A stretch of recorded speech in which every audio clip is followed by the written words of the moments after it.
Una vez más, mis amados hermanos de la Iglesia Cristiana Jericín, vamos a desarrollar otro estudio del Evangelio según San Marcos. En esta ocasión, vamos a ver la parte 2 del ministerio posterior de Jesús en Galilea, para lo cual vamos a terminar el capítulo 3 de Marcos y empezaremos a partir del versículo 20 hasta terminar en el versículo 35. Tenemos esta hermosa verdad central. Aunque permite a Satanás actuar en el mundo, Dios sigue en control de todo. Y esta es una hermosa verdad central, verdad bíblica, que acabamos de desarrollar, de encontrar como un tesoro escondido en el libro de Job que acabamos de estudiar previamente. Dios está en control de todo.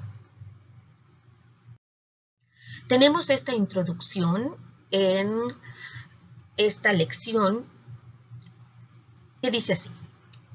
Esta sección, este segmento del Evangelio de Marcos tiene una estructura de un sándwich o de emparedado, como también le llaman. Así como un sándwich tiene 2 barras de pan y en medio un contenido, en este relato que trata acerca de la familia de Jesús, se encuentra en estos versículos y está dividido en medio por la acusación que le hicieron al Señor Jesús por parte de los escribas y fariseos de que por el poder de Belcebú realizaba sus milagros. Y eso se encuentra en los versículos 22 al 30. Marcos usa este recurso literario varias veces en forma deliberada por diferentes razones.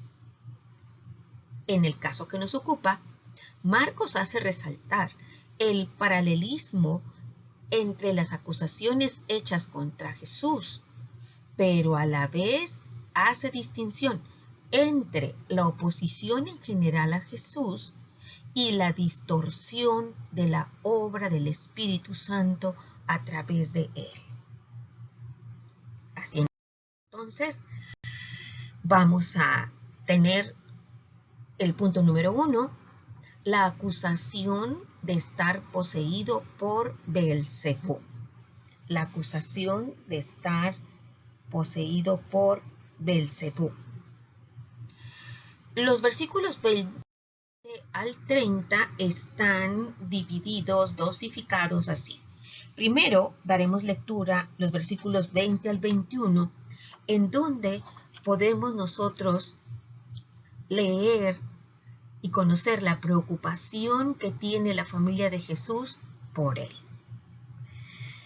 La palabra en esta sección dice así: y se agolpó de nuevo la gente, de modo que ellos ni aún podían comer pan. Cuando lo oyeron los suyos, vinieron para prenderle, porque decían, está fuera de sí. Estos versículos son exclusivos de Marcos. Después de que Jesús y sus discípulos vinieron a casa, y ustedes recuerdan, amados hermanos, que cuando se refiere a la casa, al centro de operaciones que tenía el Señor Jesús y sus discípulos allí en Galilea, estaba precisamente en esta ciudad llamada Capernaum. Tanta gente demandaba su atención que ellos ni tenían tiempo para comer pan. Y nos adelantamos un poquito a los versículos al 6:31, en donde el Señor Jesús les dice a sus discípulos, venid vosotros aparte a un lugar desierto y descansad un poco, porque eran muchos los que iban y venían, de manera que ni aún tenían tiempo para comer. Así de intenso era este ministerio del Señor Jesús. Cuando oyeron los suyos, el término los suyos es un modismo griego para referirse a los parientes, ¿verdad? Cuando oyeron los suyos que su actividad incesante le impedía cuidar en forma adecuada sus necesidades básicas, vinieron probablemente de la ciudad de Nazaret, en donde el Señor Jesús había crecido, ¿verdad? Había estado allí con sus padres. Vinieron para prenderle. Cuando en la palabra se lee prenderle, se utiliza este verbo en griego, kratesai,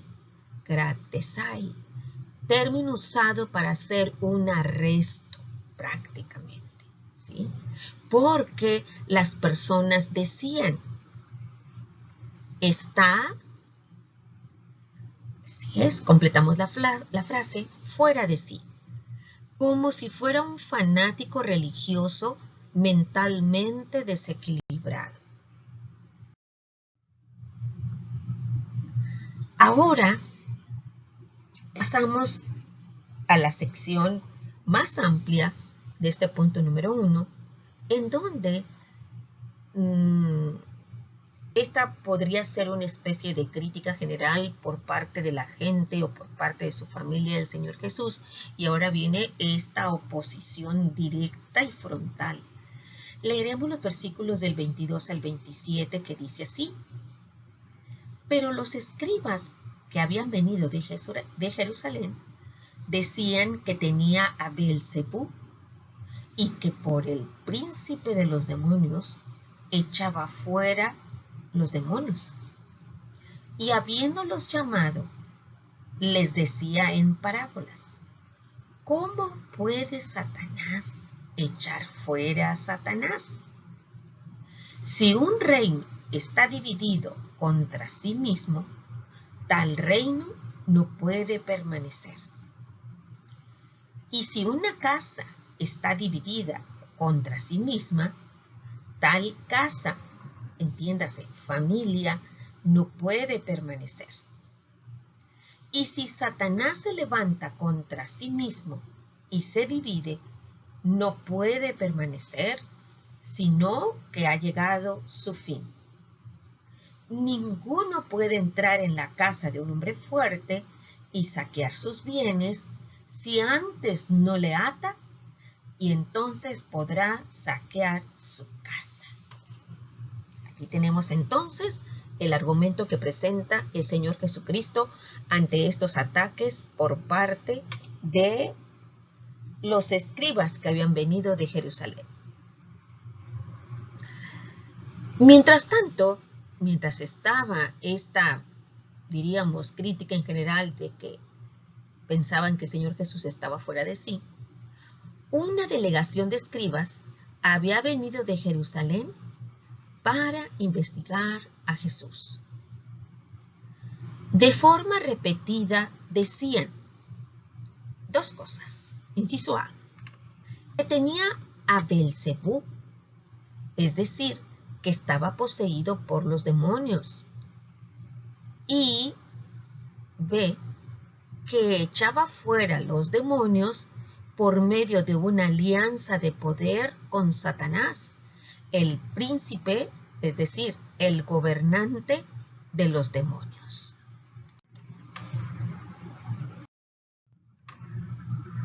Jesús llamó a sus acusadores y refutó los cargos que le hacían Jesús les respondió por medio de parábolas. Y vamos a recordar el concepto de parábola que ya lo habíamos visto anteriormente en los otros evangelios. Y entonces, una parábola generalmente es una analogía entre algún aspecto común de la vida y una verdad espiritual que Jesús quería enseñar. forma breve, ese es el concepto. Primero, se ocupó de esa segunda acusación, mostrando lo absurdo de la suposición que subyacía en sus declaraciones, a saber, que Satanás actuara contra sí mismo. Jesús usó dos ilustraciones para hacer la observación obvia en sí misma de que si un reino o una casa u hogar está dividido contra sí mismo en propósito y metas, no puede permanecer. De hecho, en nuestra lectura dice así, describe el Señor Jesús en el versículo 24, un reino dividido contra sí mismo no puede permanecer. Y una casa, familia, hogar, si está dividida contra sí misma, no puede permanecer. Y si Satanás se levanta contra sí mismo y se divide, no puede permanecer. Entonces, un reino dividido contra sí mismo en propósito y metas, que es el primer versículo que habla acerca de estar dividido, es el versículo 24, ¿verdad? Aunque usted puede también responder el versículo 25, porque aquí hablamos tanto de un reino como de una casa. Lo mismo aplica a Satanás. Si se supone que Satanás se levanta contra sí mismo y su reino se divide, cuando habla específicamente a Satanás que se levanta contra sí mismo, estamos hablando del versículo 26. Esto significaría que ha llegado su fin, es decir, el fin de su poder, no de su existencia personal. Claramente esto es imposible, pues Satanás se mantiene fuerte, ¿verdad? Satanás se mantiene fuerte y es descrito precisamente así, como un hombre fuerte.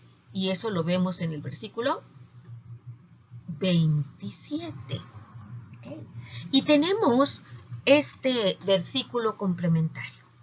Primera carta de Pedro 5, 8. Fíjense bien, se mantiene fuerte. Mire cómo lo describe el apóstol Pedro. Sed sobrios y velad, porque vuestro adversario el diablo, como león rugiente, anda alrededor buscando a quien devorar. Así que anda suelto y anda como un león con fuerza.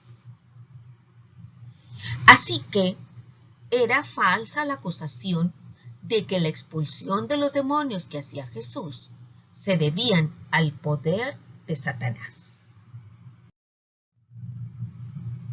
La analogía que se encuentra precisamente en el versículo 27, en donde cuando alguien quiere entrar a una casa del hombre fuerte, primero lo tiene que atar y entonces saquear, ¿verdad? En esa analogía, refutó la primera acusación de ellos, mostrando que lo opuesto era lo cierto. A ver, decíamos que una parábola es precisamente una analogía entre algún aspecto común de la vida y una verdad espiritual que el Señor Jesús quería mostrar. Entonces, vamos a ver la analogía. Satanás, en el versículo 27, es el hombre fuerte. Su casa es el reino del pecado, la enfermedad, la posesión demoníaca y la muerte. Sus bienes son las personas que están esclavizadas por una o más de estas cosas. Y los demonios son sus agentes que llevan a cabo su actividad diabólica. Ninguno puede entrar en su reino para saquear, para arrebatar sus bienes, si antes no ata al hombre fuerte. Es decir, muestra que es más poderoso que ese hombre fuerte. entonces podrá saquear el reino, liberando a las víctimas esclavizadas. Durante su tentación y a través de la expulsión de los demonios en diferentes personas, Jesús demostró que Él es el más fuerte. Muy bien, continuamos adelante. Y entonces dice así, los versículos 28 al 30. De cierto os digo que todos los pecados serán perdonados a los hijos de los hombres, y las blasfemias, cualesquiera que sean. Pero cualquiera que blasfeme contra el Espíritu Santo no tiene jamás perdón, sino que es reo de juicio eterno. Porque ellos habían dicho, tiene espíritu inmundo. El espíritu por medio del cual Jesús expulsaba demonios y hacía milagros era inmundo, es decir, de Satanás. A la luz de las acusaciones anteriores, Jesús hizo una fuerte advertencia. Y eso es lo que tenemos en los versículos 28 al 30, lo que se llama el pecado imperdonable. Las palabras, de cierto os digo, que literalmente se pueden traducir como amén os digo, así es os digo, era una fórmula que el Señor usaba con frecuencia para hacer una afirmación solemne. Y podemos contabilizar que aparece 13 veces en Marcos y se halla solo en los evangelios, Mateo, Marcos, Lucas y Juan, siempre en labios de Jesús. Jesús declaró que todos los pecados y blasfemias de la gente tenían la oportunidad de recibir el perdón de gracia de Dios, con una excepción. Y lo acabamos de ver precisamente en estos versículos. En el versículo 29. La blasfemia contra el Espíritu Santo. Y vamos a aclarar en qué consiste este pecado que no puede recibir el perdón de gracia de Dios. A la luz del contexto, ¿sí? Viendo bien lo que está alrededor de este evento, esto se refiere a una actitud. Recordemos que las actitudes son posiciones mentales, espirituales, que se eligen, que se escogen. Se refiere entonces a una actitud, no un acto o declaración aislados. Es una actitud de hostilidad repetitiva, desafiante hacia Dios para rechazar su poder salvador hacia el hombre. Expresado ese poder salvador en la persona y obra de Jesús. Es preferir las tinieblas a pesar de haber sido expuesto a la luz. Y esto lo complementamos con Juan 3:19, que dice así. Y esta es la condenación, que la luz vino al mundo, y los hombres amaron más las tinieblas que la luz, porque sus obras eran malas. Amaron más las tinieblas que la luz, porque sus obras eran malas. Tal actitud persistente de incredulidad voluntaria puede endurecer a una persona hasta llevarla a una condición en la que el arrepentimiento y el perdón ambos provistos por el Espíritu de Dios, llegan a ser imposibles. Esta persona es reo, prisionero, en griego, enojos, es responsable de juicio eterno. Marcos explicó que Jesús dijo esto porque ellos, los escribas, decían que estaba poseído por demonios y que el poder que ejercía el Señor Jesucristo era precisamente porque era preso de un espíritu inmundo. Y sabemos que no era así, era a través del Espíritu Santo de Dios. Así que esto estuvo constante, repetitivo, y ellos eligieron amar las tinieblas a pesar de que veían claramente el poder de Dios manifestado en las obras del Señor Jesús.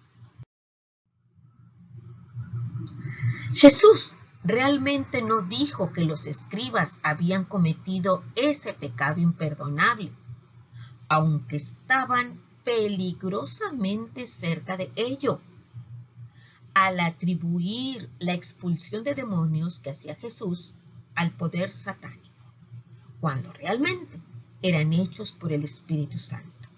Estaban muy cerca de llamar Satanás al Espíritu Santo. Bien, entonces habíamos dicho que la estructura de esta sección, era como un sándwich, ¿se acuerdan, hermanos? Entonces, habíamos empezado los versículos 20 y 21, en donde se menciona la familia del Señor Jesús que habían ido a ver por él. Se interpone esta grave ofensa de los escribas hacia el Señor Jesús. Y ahora entonces retomamos el punto acerca de la familia preocupada por Jesús con una hermosa verdad que el Señor Jesucristo nos provee. Así pues, este punto número 2 se titula La identificación que Jesús hizo de su propia familia. Y tenemos para nuestro estudio los versículos 31 al 35, pero van a estar divididos en la siguiente forma. Primero leeremos los versículos 31 y 32, los cuales dicen así.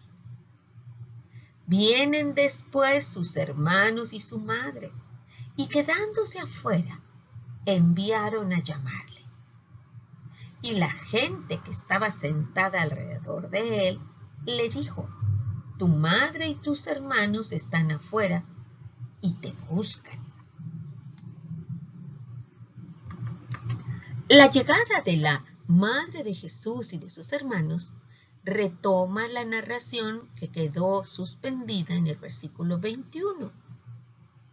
Quedándose fuera de la casa, enviaron a alguien a que pasara en medio de la gente que estaba alrededor de Jesús para que le pidiera una conversación en privado con la intención de refrenar su actividad. Ahora, leeremos los versículos 33 al 35. Él le respondió diciendo, ¿quién es mi madre y mis hermanos? O más bien les pregunta, ¿quién es mi madre y mis hermanos?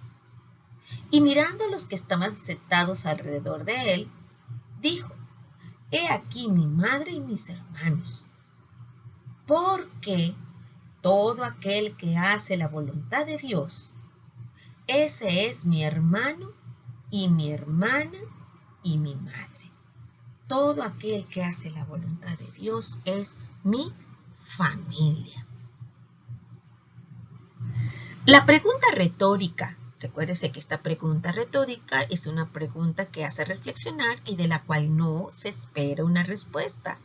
Entonces, la pregunta retórica que Jesús hizo no fue un repudio a las relaciones familiares.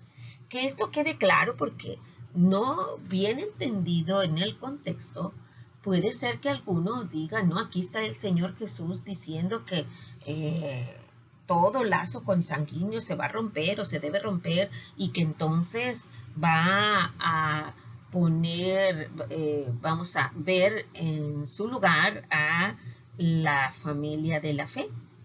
Entonces, veamos qué fue lo que el Señor Jesucristo recomendó en los versículos 7 del 10 al 13. Miren ustedes cómo al Señor Jesús le preocupaba que las relaciones familiares se establecieran y, como siempre, darle el carácter justo a los mandamientos que Dios había dado en el Antiguo Testamento. Mire bien este pasaje. Porque Moisés dijo, honra a tu padre y a tu madre, y el que maldiga al padre o a la madre, muere irremisiblemente. Pero vosotros decís, basta que diga un hombre al padre o a la madre, es corbán, que quiere decir, es mi ofrenda a Dios, todo aquello con que pudiera ayudarte, y no le dejáis hacer más por su padre o por su madre, invalidando la palabra de Dios con vuestra tradición que habéis transmitido. Y muchas cosas hacéis semejantes a esta. Entonces, aquí el Señor Jesucristo me recuerda mucho al Sermón del Monte, cuando dice, oísteis que fue dicho, en este caso, oísteis que les dijeron los escribas, ustedes digan que es ofrenda y Dios primero ofrende, aunque su padre o su madre necesita un medicamento, necesita comida, entonces, dice ahí, ustedes están invalidando el mandamiento, la palabra de Dios con vuestra tradición. Entonces, no estaba repudiando el Señor Jesús a las relaciones familiares. Más bien, estaba resaltando el asunto aún más profundo de la relación que una persona puede tener con Él. Es cualitativa. Esa pregunta es cualitativa en lo que a énfasis respecta. Dice, ¿quién es? Y decimos entre paréntesis, ¿quién es el tipo de persona que es? ¿Quién es el tipo de persona que es mi madre y mis hermanos? Y mirando alrededor, periblepomai, a los que estaban sentados alrededor de él, que eran sus discípulos, en contraste con los que estaban parados allá afuera, Jesús afirmó que la relación que ellos tenían con él iba más allá de los vínculos familiares naturales. Vea esto, amado hermano. El hacer la voluntad de Dios es algo que caracteriza a quienes forman la familia espiritual de Jesús. El hacer la voluntad de Dios. Tal y como cada uno de aquellos 12 discípulos estaban ahí buscando hacer la voluntad de Dios. Se habían convertido en su familia espiritual. Y así llegamos entonces a la conclusión de este estudio. No es este el único pasaje en donde la palabra de Dios habla acerca de las relaciones familiares. Ya complementamos precisamente quién es la familia del Señor Jesús, madre y hermanos. Y aprovechó el Señor Jesús esa coyuntura para poder establecer que era su familia aquellos que buscaban hacer la voluntad de Dios. Más adelante vemos cómo inclusive el apóstol Pablo de una manera muy severa menciona que aquel que no provee para los suyos es peor que un incrédulo. Entonces hay que tomar precisamente un listado de los pasajes, varios de ellos que son, para poder comprender la manera en que podemos honrar al Señor Jesucristo a través de nuestras relaciones familiares. ¿Verdad? Entonces es buscar hacer la voluntad de Dios. Es una característica de aquellos que forman la familia espiritual del Señor Jesús. El madre, hermanos, etc. Entonces, llegamos a una conclusión. En vista de estos importantes puntos que vimos en esta lección. Jesús, al ser Dios, tiene poder sobre Satanás. Puede echar fuera demonios y poner fin a sus terribles obras en la vida de la gente. Un día, y ese día viene, Satanás será derrotado para siempre y nunca más volverá a actuar en el mundo. Y esto lo vemos en Apocalipsis 20:10. Lo escribió el apóstol Juan y es algo maravilloso, esperanzador, que dice: y el diablo que los engañaba fue lanzado en el lago de fuego y azufre, donde estaban la bestia y el falso profeta, y serán atormentados día y noche por los siglos de los siglos. Así que ahí está describiendo la prisión, el lugar donde va a pasar por toda la eternidad Satanás, y no va a volver a actuar en el mundo. Así entonces, nosotros el día de hoy hemos tenido una lección muy hermosa en el libro de Marcos. Dios está en control. El Señor Jesucristo finalmente aplastará la cabeza de la serpiente y nunca más va a engañar ni hacer daño. Mientras estemos aquí para formar parte de la familia espiritual de Jesús, debemos buscar hacer la voluntad de nuestro Dios. Hermosas verdades que oro para que el Señor las escriba en nuestro corazón y de esa manera queden perfectamente guardadas para ser puestas en práctica. Que Dios les bendiga, mis amados hermanos. Amén.